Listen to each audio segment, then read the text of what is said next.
අද අපි කතා කරන්න බලාපොරොත්තු වෙන්නේ ගෙදරදී බ්ලඩ් ප්‍රෙෂර් එක අපේ රුධිර පීඩනය මැනගලා බලාගන්න හරිම විදිය.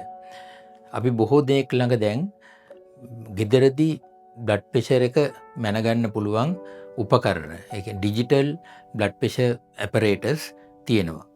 දැන් අපි බලමු මේ වගේ උපකරණයක් පාවිච්චි කරලා හරියටම රුධිර පීඩනය මැන ගැනීමේදී මොනවද අපි සැලකිලිමත් විය යුතු කරුණු කියලා.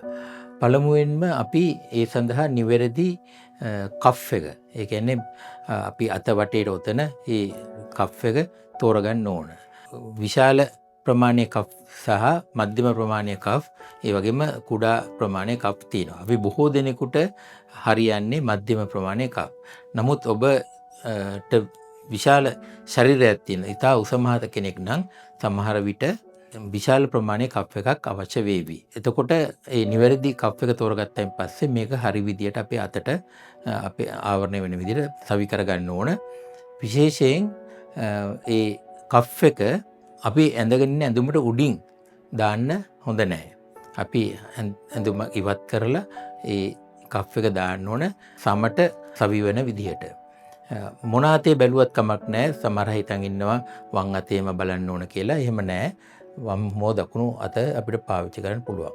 නමුත් වඩා වැදගත් වන්නේ රුධිර පීඩනය පරීක්ෂා කිරීමට පෙර අපි විනාඩි 5ක්වත් අඩු ගානේ විවේකයෙන් එක තැනකට වෙලා වාඩිලා ඉන්න ඕන. එහෙම ඉඳලා තමයි අපි රුධිර පීඩනය පරීක්ෂා කරන්නේ. ඊට අමතරව ඒ අවස්ථාවේ මත්පැන් පානය කර සිටීම කොහෙත්ම සුදුසු නැහැ. ඒ වගේම ඒ පැය භාගයක් ඇතුළත තේ කෝපි පානය කිරීම, ඒ වගේම දුම් පානය කිරීම සුදුසු නැහැ.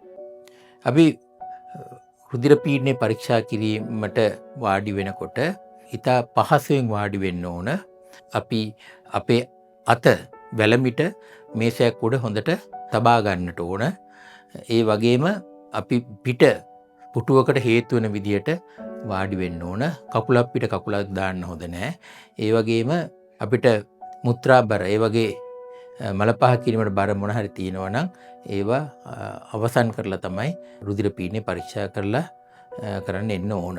ඒ වගේම රුධිර පීඩනය පරීක්ෂා කරනකොට කතා කරන්නත් හොඳ නැහැ. තමන් කතා කිරීමේදී ඒ රුධිර පීඩනය වැඩි වෙන්න පුළුවන්. ඒතකොට මේ සියලු දේවල් සැලකිල්ලට ගන්න ඕන අපේ රුධිර පීඩනය පරීක්ෂා කරන්න.